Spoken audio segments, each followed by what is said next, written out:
Christian, naligo na yung hapon. Si Camila at saka si ano. Sumusub na yun. Kasama natin yun.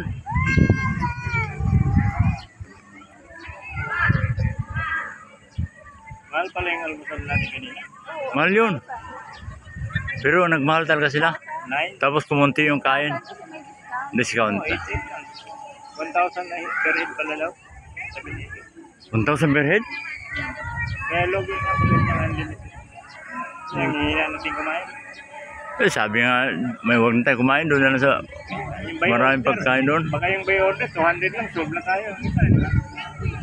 Oo. Wala ba silang buy order? Meron. Pero ano rin, 500. Wala yata. Buffet talaga. Dilan mo.